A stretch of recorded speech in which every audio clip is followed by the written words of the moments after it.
Salut YouTube, on se retrouve aujourd'hui pour une nouvelle vidéo qui va être le book haul de tous mes achats réalisés pendant le mois de février. Et je suis très contente parce qu'on est dans la même idée et le même rythme que mes achats du mois de janvier. Donc vous allez voir, je pense que le book haul ne va pas être très long au niveau des achats. Il n'y a pas de réception ce mois-ci, non pas de Ulule, non pas de réception ce mois-ci, que des achats, mais on est dans les mêmes quantités que le mois précédent, donc ça c'est plutôt cool. Comme d'hab maintenant, à la fin de la vidéo, on fera un petit bilan pâle pour savoir si mon objectif, qui est d'arriver à 1500 à la fin de l'année, si j'ai réussi à le tenir ou pas. On verra bien. On va démarrer par les graphiques. Et tout d'abord, j'ai reçu le cadeau de Saint-Valentin de mon conjoint, puisqu'il m'a offert, comme souvent, une intégrale de manga d'un titre qui est...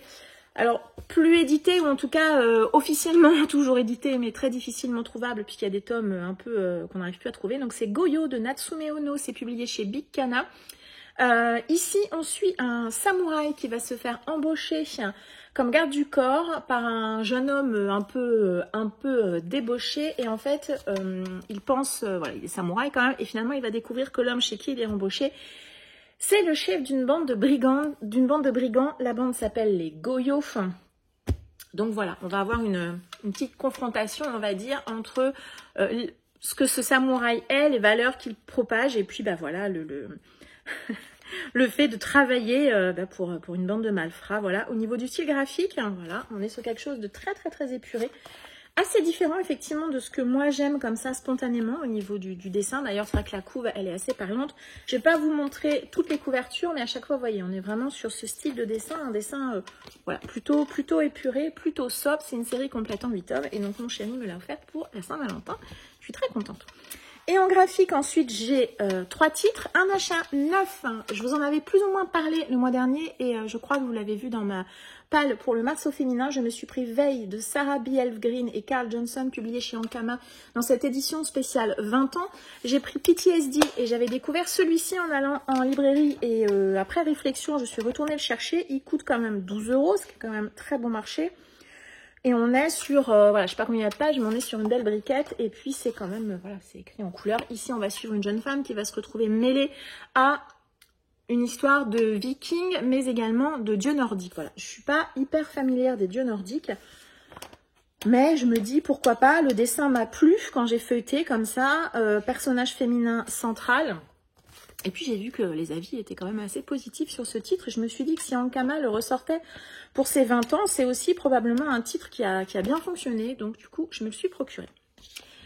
C'était le seul achat neuf, 2 achats d'occasion sur Vinted. Vous savez que je cherche régulièrement des urban nomades sur Vinted. Et cette fois-ci, je me suis trouvé cette intégrale de Sheriff of Babylon de Tom King et Mitch Gerads. Ici on est en 2003, on est sur un titre un peu réaliste on va dire, puisqu'on est à la fin du règne de Saddam Hussein, les Américains aux commandes, et en fait on va suivre une nouvelle force de police irakienne qui va découvrir quelqu'un qui a été assassiné. Voilà. Donc Sheriff of Babylon, un titre qui m'intéressait. On va du coup aller sur des thématiques, je pense, réalistes et peut-être un peu difficiles. Alors j'essaie de trouver des planches, voilà, au niveau du dessin. On est sur quelque chose qui est très réaliste, qui a l'air assez dur, beaucoup de découpage au niveau des planches, voilà. C'est on n'est pas du tout sur un comics de super-héros, pas du tout. Là, on est vraiment dans la réalité. Et ouais, et ça a l'air assez cru, assez dur, puisque l'Irak post-Saddam Hussein, à mon avis, ça devait être... voilà, j'en ai quelques souvenirs, puisque 2003, ben, j'étais jeune adulte, je commençais à travailler. Donc voilà. J'étais très contente déjà de le voir. Je suis contente que dans cette collection Urban Nomade, il aille aussi vers des titres qui ne sont pas du super-héros. Voilà. Et ça, je trouve ça cool et intéressant. Et le dernier titre que je me suis pris d'occasion, c'est Tomb de Junji Ito, publié chez Mangetsu. Je l'ai trouvé à un prix correct. Voilà. J'ai pas gagné... j'ai dû gagner par rapport au prix neuf, je pense, 5 € si on rajoute les frais de port, etc. etc. Peut-être un peu plus, mais en tout cas, j'ai pas gagné énormément. Voilà, Tombe de Junji Ito, c'est un recueil de nouvelles. Voilà, 11 récits, cette fois-ci de Junji Ito, donc recueil de nouvelles. Voilà, j'ai rien d'autre à en dire. J'ai vu qu'il était d'occasion, en bon état, je l'ai pris, j'ai gagné un petit peu. Voilà, du coup, je pense que j'ai pas besoin plus de vous... Ah, peut-être une ou deux planches si j'en trouve qui sont... Ouais, montrables. On sent un style peut-être un peu plus ancien par rapport à d'autres titres, mais bon, pourquoi pas. Hop, une autre planche. Voilà, je peux pas vous montrer les planches un peu creepy, je sais pas ce que YouTube accepte ou pas. Et donc voilà, moi je me suis trouvé celui-ci sur Vinted, donc j'étais très contente. C'est donc terminé pour les graphiques. On va passer au titre que j'ai acheté en occasion. Et il y a deux titres que je me suis acheté également sur Vinted en occasion. C'est pas ma faute. Je vous explique, j'ai une lapine, voilà, pour ceux qui ne savent pas, et les lapins sont des rongeurs, et les rongeurs rongent beaucoup de papier et de carton, et elle a tendance à réussir à se faufiler dans certains petits coins et à manger un certain nombre de livres. Elle m'aide à vider ma palle, je l'en remercie. Il y a des titres que j'ai retirés complètement parce que elle les a mangés, et finalement après réflexion, je n'ai pas forcément envie de les racheter. Par contre, ces deux titres-ci, elle me les avait fortement... défoncé, hein, vraiment on va pas se mentir. Et du coup je les ai retrouvés sur Vinted en très bon état, franchement quasi neuf, donc voilà, je les ai repris. Donc j'ai repris Congo de Michael Crichton, publié chez Archie Poche. Michael Crichton, notamment le créateur de l'histoire Jurassic Park. Et ici on est sur un thriller scientifique a priori qui met en scène des gorilles, je suppose, Congo. Voilà, en tout cas c'est un titre qui m'intéressait. Je l'avais acheté neuf, j'ai donc dû le racheter, je l'ai pris en occasion cette fois-ci, hein, quand même, je l'ai trouvé. Et un autre titre, celui-ci, comme un biscuit avait mangé, c'est La Promesse du Sang, le tome 1 de Brian McClellan. La série, c'est la trilogie des Poudres Mages, c'est publié chez Magic, c'est la collection poche de chez Léa. Leurs poches sont vraiment très agréables, vraiment. Et donc celui-ci, pareil, elle me fait exploser. Donc celui-ci, quand même, je l'ai racheté. Voilà, je ne trouve pas forcément la suite en occasion, j'étais contente de trouver ce tome 1. Voilà, je me procurais. Alors, il y a un petit effort quand même. Voilà, il y a des petites décorations. Voilà, c'est de la fantaisie, ce qu'on appelle la fantaisie à poudre, donc avec des personnages qui utilisent des armes à feu et tout un tas d'outillages de ce type. Voilà, pareil, je l'ai trouvé en occasion, c'était très bien. Ensuite, alors j'ai deux titres. Je sais que je les ai eus chez Gibert, mais je ne sais plus ce que j'avais acheté avec.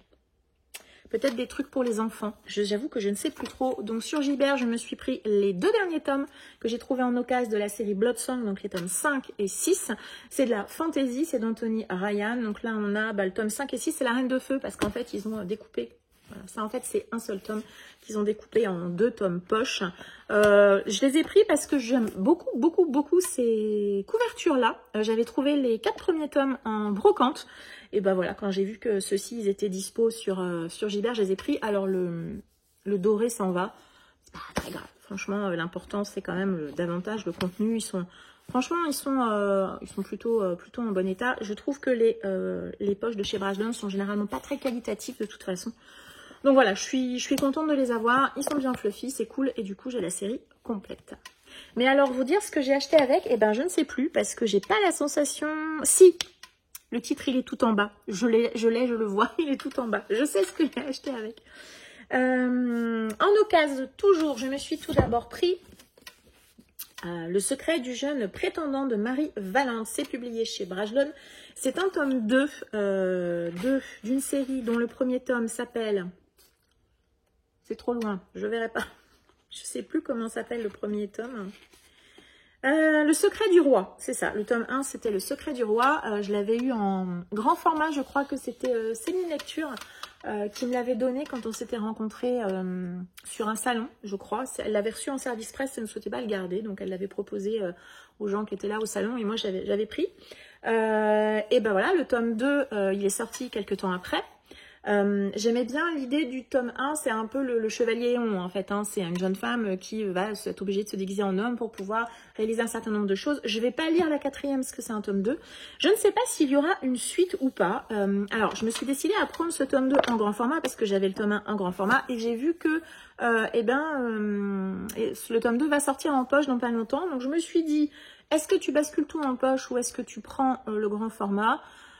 Finalement, j'ai choisi de... Voilà, j'avais le tome 1.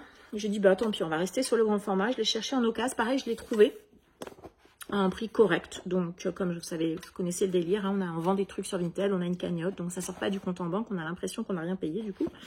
Mais voilà, du coup, j'étais contente de le prendre. J'aime bien la couverture. Ouais, j'aime beaucoup cette couverture. Je trouve qu'elle est très réussie. Je suis assez intriguée. Marie Valente, il me semble que c'est Marie... C'est le nom, un nom un peu différent, un nom de plume un peu différent d'une jeune femme qui écrit, alors je sais plus c'est quoi son nom, mais c'est la jeune femme qui a écrit Witch and God chez BMR, qui est donc un autre nom de plume, mais ici c'est Marie-Valente, mais c'est la même autrice. Je suis curieuse de voir ce qu'elle a proposé. En plus, on est sous Louis XIV, Louis XV, voilà, dans une ambiance historique que j'aime plutôt bien. Donc voilà, je l'ai pris en grand format. J'étais très contente de mon achat. Et dernier achat d'occasion, encore sous influence, un titre que j'avais pas forcément prévu d'acheter tout au début quand il est sorti, parce que je me suis dit, oh mon dieu, encore une romance avec de la mythologie, une réécriture, de machin, de trucs, ça m'intéresse pas. Franchement, je vous cache pas que ça m'intéresse pas.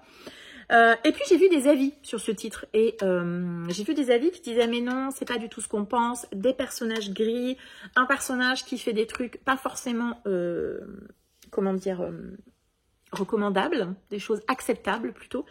Et là, ça a quand même davantage titillé ma curiosité. Et j'ai vu, notamment comme pour l'achat du mois dernier d'ailleurs, deux booktubeuses qui m'ont fait pencher et craquer. Il y a Lucie Alu, qui a lu ce titre et qui me l'a bien vendu, et Caroline de Caro Magic Books, pareil, à nouveau, qui en a très bien parlé, et moi, ça m'a beaucoup tenté, et je l'ai trouvé du coup sur Vinted. J'ai vu que le tome 2 sortait d'ici l'été. Je sais plus quand exactement, mais d'ici l'été. Et donc, je me suis pris le tome 1 de la série Demos, La Bénie de Césarée de Liz Chrysler. C'est publié chez Gulfstream Édition. Voilà. J'ai vu que c'était une jeune femme, qu'on allait suivre une jeune femme qui est impératrice, qui a reçu une bénédiction. A priori, elle va devoir se battre pour quelque chose. Et franchement, quand j'ai entendu personnage gris et elle fait des trucs qui sont pas forcément recommandables, c'est vraiment ça qui m'a fait craquer. Et voilà, bon, je l'ai eu d'occasion, donc le doré se barre un peu, mais bon, franchement, voilà, je ne l'ai pas payé très cher, c'est pas grave. Il y a encore l'objet livre est vraiment très sympa. Et du coup, je pense que je me prendrai le tome 2 en neuf quand il sortira, là, tout bientôt. Je suis vraiment curieuse de le découvrir. Et alors, j'ai eu la très agréable surprise de voir que c'était hyper aéré à l'intérieur, parce qu'il apparaît comme ça absolument énormissime, plus de 500 pages, mais finalement, je me dis que ça doit se lire quand même très vite. Bref, La Bénie de Césarée de Liz Chrysler que je me suis procurée sur Vinted et je suis très contente de mon achat. Voilà, c'est terminé pour les achats d'occasion. On va passer sur les titres neufs et on va démarrer par les poches. Ce mois-ci, j'ai acheté 4 poches assez différentes. Vous allez voir que ça correspond aussi à mon envie de renouveler ma pile à lire et de retourner vers certains genres que je lis peu ou pas, et c'est bien dommage. Je me suis pris La colère d'Izanagi de Cyril Carrère, publié chez Folio Policier. Forcément, ça c'est un thriller qui se passe à Tokyo. Un incendie criminel va ravager le cœur de Shinjuku. Donc Shinjuku, si vous ne connaissez pas, c'est un des plus grands quartiers d'affaires de Tokyo. On le voit dans beaucoup de films et d'animés. On va suivre, et donc l'enquête va être confiée à un jeune flic prodige mais solitaire. Et ce jeune flic va se voir accolé d'une jeune femme qui est franco-japonaise. Voilà, donc c'est tout ce que j'en sais, pas plus. C'est à Tokyo, c'est une enquête policière, c'est un one-shot, c'est assez court. Et j'ai eu beaucoup de retours positifs sur l'auteur et sur ce titre. Donc voilà, j'étais très contente de le trouver. Un titre que j'avais repéré en grand format, et quand j'ai vu qu'il sortait en poche, La Reine du Noir de Julia Barthes, publié chez 10-18. Vous l'avez vu dans ma pile à lire pour mars au féminin. Je ne sais pas si je réussirai à le caser en mars, mais en tout cas, je l'avais vu en grand format. Donc, c'est une autrice extrêmement populaire qui va décider de regrouper sur un week-end, je crois que c'est ça en tout cas, sur une période assez courte, des jeunes femmes pour un week-end ou un atelier d'écriture. Je pense que ça va pas se passer forcément comme c'était prévu à l'origine. Pareil, alors là j'ai vu du très bon, du moyen, du très mauvais. Mais moi le pitch m'intéresse. Donc vous savez de toute façon j'aime beaucoup les huis clos. Donc on me regroupe des personnages avec une jeune femme. Et puis surtout à l'arrière on me parle d'un huis clos haletant, gothique et féministe. Je signe. Franchement je signe. Celui-ci je l'ai pris, je l'avais repéré en grand format aussi. Et la couverture poche a fini d'embarquer mon choix, c'est Le Jardin des Anatomistes de Noémie Adenis, c'est publié chez Pocket. On est quand même d'accord que cette couve façon cabinet de curiosité, elle est incroyable. J'espère que tout ça, ça a un lien avec ce qui se passe à l'intérieur. Donc on est en 1673 sous Louis XIV. C'est donc un thriller, un policier historique plutôt. Et on va suivre il y a un jeune homme qui va se faire assassiner. Et voilà, on va se rendre compte que finalement, il y a d'autres personnes, on retrouve d'autres cadavres qui ont le même type de blessure que le tout premier jeune homme, qui pourra arrêter ce meurtrier, qui met en pratique les thèmes des séances de chirurgie vues quelques heures plus tôt. Voilà, ça me plaît beaucoup. Thriller historique, la couve a fini de m'achever, la couve poche. C'est pas très très gros, mais voilà, ça me tente plutôt beaucoup.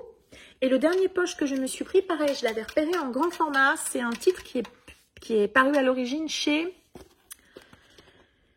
J'ai en tête Bûcher-Castel, mais je sais que c'est pas Bûcher-Castel. Je ne sais pas pourquoi mon cerveau se braque comme ça sur Bûcher-Castel. Faubourg-Marigny, ça n'a donc rien à voir. Donc je l'avais repéré chez Faubourg-Marigny. Faubourg-Marigny, c'est une maison d'édition qui m'intrigue pas mal, avec souvent des romans contemporains, historiques, peut-être plutôt historiques d'ailleurs, qui ont des couvertures absolument topissimes. J'avoue que j'aurais aimé qu'ils gardent la couve du grand format pour le poche, parce que je l'adore. C'est la couverture du grand format, vous avez un cirque. Donc là, on est donc La fille de l'illusionniste de Amita Parikh, publiée chez Pocket. Et ici, on va suivre une petite fille, en tout cas au début de l'histoire, qui qui suit ses parents, qui eux travaillent dans un cirque. Elle est fille de l'illusionniste Théo et elle parcourt l'Europe, voilà, pour suivre son père. Et puis quand on est enfant comme ça, de toute façon, on se pose pas trop de questions, je pense. Voilà, je sais pas trop de quoi ça va parler, si ce n'est qu'à l'arrière, on me parle qu'elle va rencontrer un jeune garçon juif, et ce jeune garçon va venir bouleverser sa vie. Voilà, je vais m'arrêter là. Je sais pas trop à quelle période ça se déroule. Ouais, on parle du nazisme, donc on va être en 45 ou autour en tout cas. Voilà, je suis intriguée. J'avais vu, je crois que les retours sont extrêmement positifs sur ce titre. On me parlait de cirque, de Seconde Guerre mondiale. Voilà, je sais pas, la couverture m'appelait, le résumé me tentait, et ben j'ai trouvé le poche, donc je l'ai pris. Je suis très contente de ça.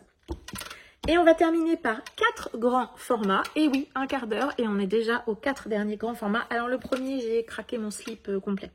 Hein, j'ai pété le budget parce que voilà. Mais maison d'édition française qui nous sort une intégrale absolument incroyable. Les maisons d'édition Nemos cette année fêtent ses 30 ans. Et pour ce faire, elle sort, je crois qu'il y a 6 intégrales d'ailleurs, de peut-être ses plus grands succès. Je ne sais pas trop quels ont été les critères de choix. Sur ces 6 intégrales, moi, j'ai prévu d'en prendre 2. Celle-ci que je vais vous présenter et une qui sortira un petit peu plus tard dans l'année. Celle-ci, elle m'a coûté 39 €. La prochaine coûtera 51 €. Voilà, je précise tout de suite que j'ai vendu un rein. Donc je me suis pris l'intégrale du Chant des épines d'Adrien Thomas. Donc c'est donc publié chez Nemos. Alors je l'ai laissé sous son blister. On aura un petit, voilà. Il y a des décorations. Les livres sont numérotés puisqu'ils sont en édition vraiment limitée. Voilà. Voilà, on n'a pas de jaspage, mais c'est pas grave du tout. Pourquoi j'ai pris, je me suis lancée dans le site Adrien Thomas, je l'ai déjà lu, j'aime beaucoup sa plume. Je l'avais lu dans Notre-Dame-des-Loups, que j'ai adoré. J'ai lu récemment donc une nouvelle qu'il a écrite dans le... non, c'est pas dans l'univers du Chant des épines, c'est un univers indépendant. J'ai lu une nouvelle il n'y a pas longtemps, donc des éditions 1115, donc le mois dernier. J'ai lu un titre qu'il avait écrit qui est plutôt jeunesse. C'était Engrenage et Sortilège que j'avais bien aimé. Je sais que sa plume, ça match avec moi, je sais, et j'ai vraiment envie de le découvrir dans une histoire au long cours, une histoire de fantaisie. Donc ici, c'est de la fantaisie assez classique, hein. Ils sont les héritiers des clans nordiques, ils reviennent. Ils rêvent d'unifier et de pacifier leur terre. Cet espoir se transformera-t-il en cauchemar? C'est une intégrale qui regroupe les 3 romans qui forment donc le Chant des épines, le royaume rêvé, le royaume éveillé et le royaume brisé. Voilà, j'aime beaucoup Adrien Thomas et vraiment j'ai envie de continuer à le découvrir. Je ne sais pas si ça sera avec cette intégrale ou plutôt avec Vaisseau d'Arcane. Je ne sais pas, mais quand j'ai vu que ça sortait, en plus le Chant des épines, je cherchais en occasion quelqu'un qui vendait les 3 tomes poche. C'était un peu compliqué, je ne vous le cache pas. Donc voilà, je suis ravie. L'intégrale, elle est très très jolie. Donc il y a des cartes à l'intérieur, quelques illustrations et c'est numéroté. Non, je crois pas qu'il y ait d'illustrations. Mais donc des cartes et puis probablement des en-têtes de chapitres. Bref, mais moi je le laisse sous son blister encore un petit peu. Je suis ravie de l'avoir trouvé et de me l'être procuré en plus. J'avais fait une précommande, ça m'arrive rarement, c'est même assez exceptionnel, mais là vous allez comprendre pourquoi. C'est une précommande des éditions Plume Blanche sur une duologie que j'avais en poche. J'ai revendu mes poches pour acheter cette intégrale. Je crois que je peux tuer quelqu'un avec. Hein, parce que là, on était sur ça. Voilà. Mais alors celle-là, je sais pas si je vous montre avant de vous montrer le titre. Ouais, regardez. Vous avez vu la grosseur? Est-ce que vous avez deviné de quel titre il s'agit? Je me suis pris l'intégrale de Rosanne de Laetitia Danaé, c'est donc publié chez Plume Blanche. Plume Blanche a décidé de lancer cette année une collection alors je ne sais pas s'il y a le... Je ne sais pas s'il y a le nom de la collection à l'intérieur. C'est la collection Éther. Voilà, ils ont décidé de lancer une collection qui s'appelle la collection Éther, qui va regrouper, j'imagine, certains de leurs plus grands succès dans des éditions comme ça, qui normalement, si j'ai bien suivi, sont limitées. C'est pour ça que je me la suis procurée. Je ne l'ai pas demandé dédicacée, donc je l'ai reçue assez tôt. Ceux qui l'ont demandé dédicacée, forcément, ils l'ont eu un petit peu plus tard. Ça regroupe 2 tomes. Le truc, vous voyez, il est énormissime, quoi. Enfin, ça fait que 700 pages. Hein. On a l'impression que ça fait 1000 pages, mais ça fait que 700 pages. On a des en-têtes de chapitres comme ça. Le papier est vraiment beau. Franchement, je trouve que la qualité du livre est vraiment... ouais, je trouve que le papier est beau. Et puis, alors, je ne sais pas si vous allez voir, mais en haut de chaque page, on ne voit pas beaucoup. Il y a des petites... comment dire? Des petites lampes. On a eu aussi un marque-page avec. Mais enfin bon... Je suis très très très contente, c'est donc une romantaisie, je pense. En tout cas, c'est une fantaisie orientale avec beaucoup de romance. Voilà, ça je le sais, je le savais avant, mais ça m'intéresse. Rosanne Kaplang est une djinn. Durant de longues années, son peuple a souffert de la domination des Dagnir. Et si l'esclavage est officiellement aboli, la liberté, elle, garde un goût amer. Et si une union entre princes et princesses de ces différentes tribus permettait de tirer un trait sur un douloureux passé. Donc je sais qu'on va suivre des jeunes femmes qui vont devoir réaliser des mariages arrangés dans un univers de fantaisie orientale. C'est le côté fantaisie orientale qui me plaisait. Voilà, j'ose espérer qu'on va pas être 99% sur la romance, qu'on sera quand même sur l'univers, peut-être des enjeux politiques, etc. J'espère. J'ai vu les avis positifs sur cette duologie, c'est pour ça que je l'avais pris en poche. Mais je dois bien avouer que quand j'ai vu ce très bel objet, j'ai un peu cracouillé. Je l'ai précommandé et je l'ai reçu, voilà, courant mars. Courant mars, pas du tout. Courant février, je vais y arriver. Je me demande si je vous ai pas dit que c'était le book haul de mars d'ailleurs, depuis le début. Je ne sais plus, mais on est bien sur février. Il me reste 2 titres. Un titre que vous avez vu, je pense, beaucoup tourner. Si je l'ai pris, c'est à cause d'Emmanuel Chastelier. C'est The Sword of Kaigan de M.L. Wang. C'est publié aux éditions Calix. Je dois bien avouer que j'aurais préféré qu'il garde la couverture d'origine qu'on a d'ailleurs. Voilà, j'aurais préféré qu'il garde celle-ci. Mais bon, c'est pas très grave. Ici, on est sur une édition un peu en toilé. Voilà, on a un jaspage qui est vraiment très très réussi, très sympa. On a un petit papier comme ça. C'est un one-shot de fantaisie adulte. Voilà, c'est pas une romantaisie. C'est pour ça que je l'ai acheté, je vous cache pas. C'est une belle édition, c'est de la fantaisie adulte. C'est traduit par Emmanuel Chastelier. Et Emmanuel Chastelier en a fait une très très belle promotion sur son compte. Et en plus, c'est de la fantaisie asiatique. Banco. Banco, banco, banco, au sommet d'une montagne vivent les guerriers les plus puissants du monde, des surhommes capables de manier des lames de glace. Depuis des centaines d'années, les combattants de la péninsule de Kusanagi tiennent les ennemis de l'Empire à distance, ce qui a valu à leur bout de terre gelée le nom d'épée de Kaigan. Voilà, je dirai pas plus. Le résumé n'est pas très long, c'est parfait, mais je veux pas trop en savoir. Voilà, je vous ai dit pourquoi j'ai craqué et je n'ai aucun regret. Vraiment, l'objet livre, il est très sympa aussi. Voilà, on a des choses comme ça à l'intérieur. Petite carte classique en fantaisie, on n'est pas surpris. Tac, est-ce qu'on a... Alors, pour le coup, on n'est pas volé. On n'est pas volé parce que c'est pas écrit très très gros et les pages sont bien remplies.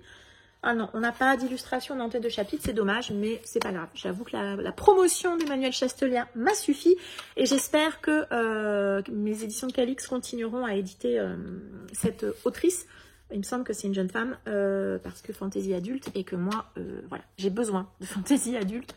Voilà, donc je suis très très contente de l'avoir trouvé et de me l'être acheté. Et le dernier titre que je vais vous montrer, c'est un titre, c'est celui-ci que j'ai acheté sur Gibert. Voilà, je me rappelle maintenant pourquoi je l'ai acheté sur ce que j'ai acheté sur Gibert avec Bloodsong, c'est ce titre-ci. Et alors pourquoi? Parce que je ne l'ai pas trouvé dans mon Cultura.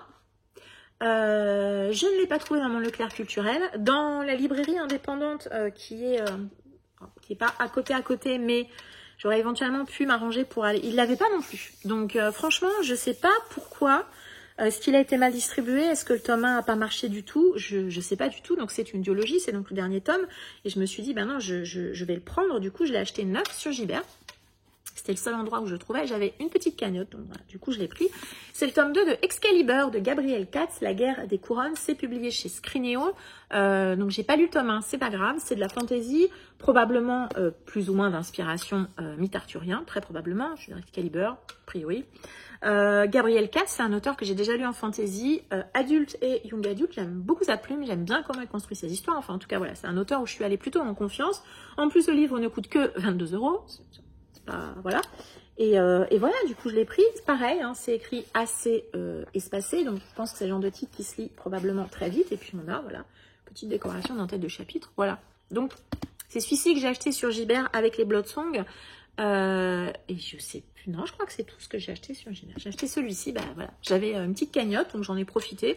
Et voilà, impossible, vraiment, Alors, si vous l'avez vu en librairie, dites-moi, parce que moi, franchement, pas chez Cultura, dans mon espace Leclerc culturel, pas vu non plus. Dans la petite librairie indépendante, pas vu non plus. Donc, franchement, bon.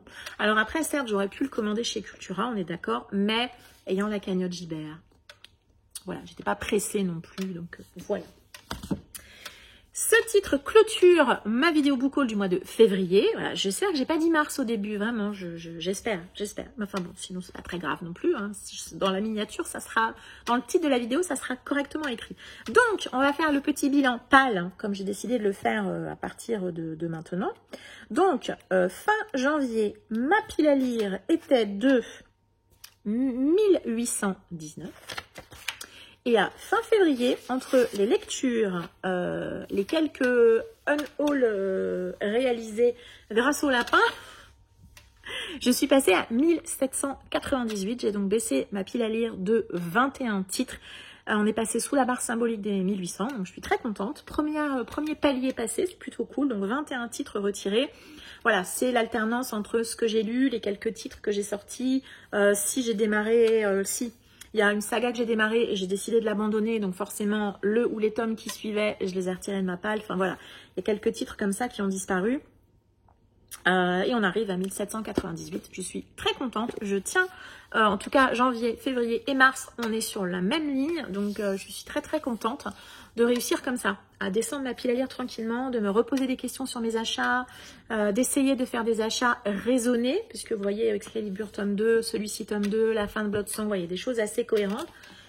Des craquages, quand même, bien évidemment, mais des achats. Et peut-être que vous voyez aussi une petite réorientation de mes lectures, notamment par rapport aux poches que j'ai achetées, un petit peu de contemporain, de thriller, etc. Bref, en tout cas, moi, je suis très, très, très contente de tous les achats que j'ai réalisés ce mois-ci. Ils me font tous super envie. Donc ça, c'est un gros problème. Je ne sais pas comment je vais faire, mais bon, c'est un détail. Je continue de gérer ma palle, de la maîtriser et même de la faire descendre. Et ça, c'est plutôt très, très cool. J'espère atteindre mon objectif à la fin de l'année, même si je sais que cet objectif est extrêmement ambitieux. Là, voilà, là, je me pose beaucoup de questions sur les livres, etc. On verra, on verra. Bref, je vous laisse ici. Je vous souhaite une très agréable journée et je vous dis à très bientôt. Ciao!